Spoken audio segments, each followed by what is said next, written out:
दोस्तों नमस्कार। तिलचट्टों ने एक नया अभियान शुरू किया है।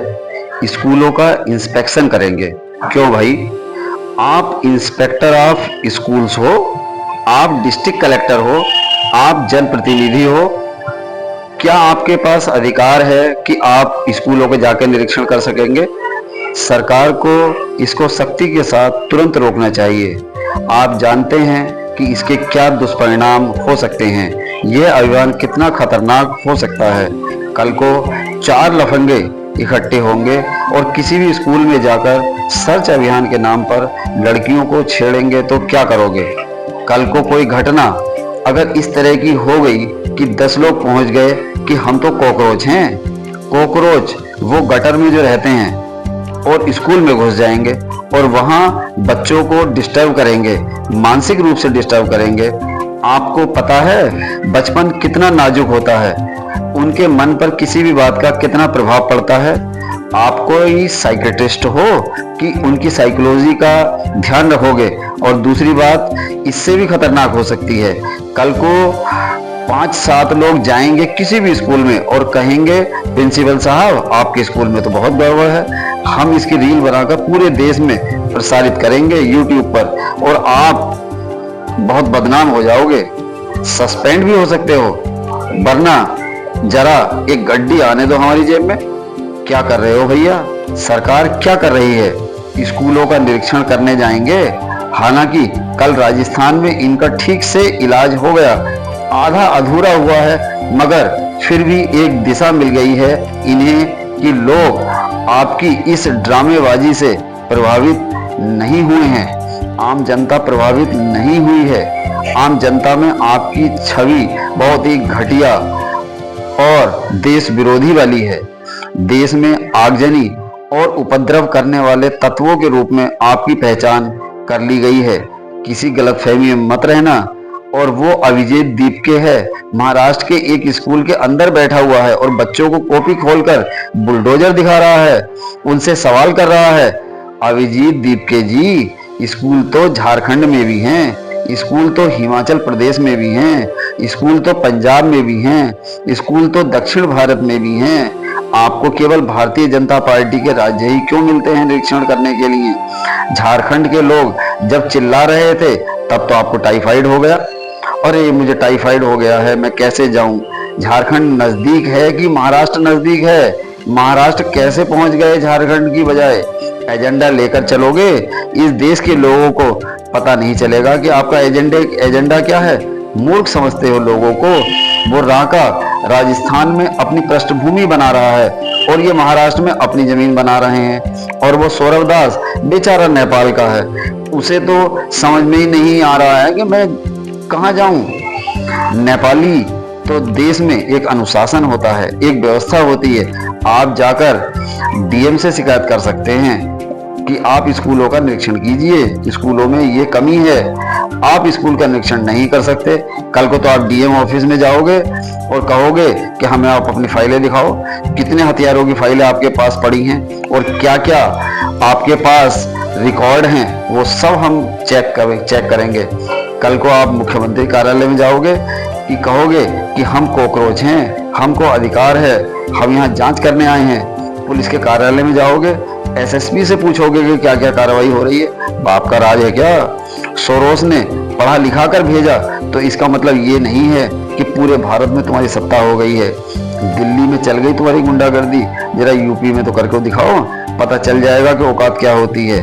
और एक वो राहुल गांधी हैं, शुरू से ही बेचारे लकीर पीट रहे हैं। जब कॉकरोच आंदोलन शुरू हुआ और 20 दिन तक उनके गिड़गिड़ाने के बाद, बंबई के कलाकारों को बुलाने के बाद, भारत के खिलाफ जहर उगलने वाले मंच पर आकर नाटक करने के बाद, और सारी राजनीतिक पार्टियां, चाहे वो कोई भी पार्टी हो, सबके सब जब इकट्ठे हो गए तो राहुल गांधी को लगा कि अरे ये तो जो है सारे के सारे जैन जी हमारे हाथ से निकल जाएंगे, इन सबको तो कॉकरोच खींच कर ले गए, तो आप भी आ गए अपनी लकीर पीटने। इस बेचारे बदकिस्मत की किस्मत में ही ये लिखा है कि पता नहीं शायद कब जाकर के मैं प्रधानमंत्री बनूंगा। तो इसी उम्मीद के साथ आप प्रधानमंत्री की दीवार के पास जाकर के लेट गए अरे भाई, भवन तो अभी शुरू ही नहीं हुआ था और उससे पहले ही लेट गए। और वहां पुलिस ने आपको उठाकर जब गाड़ी में रख दिया तो ऐसी हालत हो गई जैसे दम ही निकल जाएगा। ऐसा लग रहा था जैसे अभी यहीं पर ऑक्सीजन देनी पड़ेगी। और अब जब आंदोलन को खत्म हुए 20 दिन हो चुके हैं तो आप एक युवक को लेकर के थाने में पहुंच जाते हो, सोच रहे हो कि शायद इसी बहाने से वोट मिल जाएंगे, क्योंकि इनके वोट उत्तर प्रदेश में तो अखिलेश यादव ने तोड़ लिए, बिहार में तेजस्वी ने तोड़ लिए, बंगाल में ममता बनर्जी ने तोड़ लिए। तो क्या पता इस युवक के बहाने ही कुछ वोट मिल जाए। कह रहे हैं कि उसको पैलेट गन लगी है। एक पैलेट गन चली और एक आदमी को लगी बस, ना किसी ने उसे देखा, ना चलाते हुए देखा। अरे भाई, उसके छर्रे तो चारों तरफ फैलते हैं ना। कश्मीर इसका उदाहरण है कि एक पैलेट गन चलती है तो 10 आदमियों को घायल करती है, एक आदमी को लगी केवल। उत्तर प्रदेश के पूर्व डीजीपी महेंद्र सिंह तो कह रहे हैं कि ये गोली कट्टे की लगी हुई लग रही है, उसी तरह के इसके निशान हैं। अरे भाई, ये कट्टे तो हमारे यहाँ गांव-गांव में बनाए जाते हैं। जो गुंडे बदमाश हैं, आप उन लोगों से जरा पूछो तो वो आपको बता देंगे कि ये उस गांव में बनते हैं और वहां पर ये मिल सकते हैं। कहीं आप कट्टे का एक्सपेरिमेंट तो नहीं कर रहे थे? और इस आंदोलन में इस तरह के षड्यंत्र किए जा रहे हैं कि एक गोली चला दो, बस एक आदमी मर जाए और कुछ उपद्रव हो जाए बस। और अगर 10-20 लोग मर जाएं और आगजनी हो जाए तो ये जो है श्रीलंका बन जाए। ऐसी ही किसी घटना में एक आदमी को पैलेट गन लगेगी, उसके छर्रे चारों तरफ दौड़ते हैं, एक आदमी को लगेगी, उसको लेकर साहब पहुंच गए थाने में कि साहब इसको पैलेट गन लगी है, ये हमारा वोट है, इसलिए इसके पक्ष में FIR दर्ज कर लो। और पुलिस ने भी बहुत देर ड्रामा करने के बाद FIR दर्ज कर ली।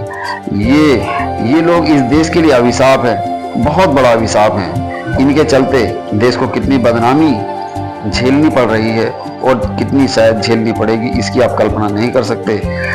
जितने भी देश होते हैं उनकी एक जासूसी संस्था होती है।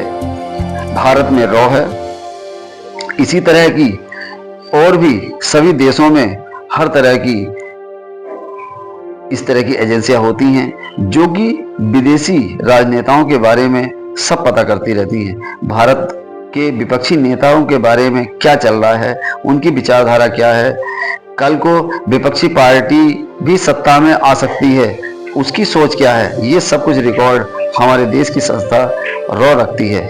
सब कुछ रिकॉर्ड होता है और दुश्मन के देशों से जो वायरलेस पर वार्ता होती है वो सब रॉ के पास रिकॉर्ड होता है। ये पूरे के पूरे ऑफिसों के, ये जो दिल्ली में इतने बड़े बड़े ऑफिस बने हुए हैं, हर राज्य में बने हुए हैं, इनका काम ही सिर्फ ये होता है कि ये जो है इन बातों को रिकॉर्ड करें। ये कोई जासूसी करते हुए नहीं घूम रहे हैं, ये अंतर्राष्ट्रीय आवाज़ों को रिकॉर्ड करते हैं और पता लगाते हैं कि किस देश के राजनयिक ने या विपक्षी दल ने हमारे बारे में क्या कहा, भारत के बारे में क्या कहा, उसकी रणनीति क्या है, भविष्य में वो क्या करने जा रहा है। तो ऐसी ही संस्था सब देशों में है। पाकिस्तान के पास ISI है, अमेरिका के पास CIA है, इजराइल के पास मोसाद है, पीपुल्स लिबरेशन आर्मी ये चाइना के पास है, जर्मनी के पास BND है, इंग्लैंड के पास ISIS, इंग्लैंड के पास SIS है। ऐसी ही संस्था इटली के पास भी है। भाई क्यों नहीं होगी?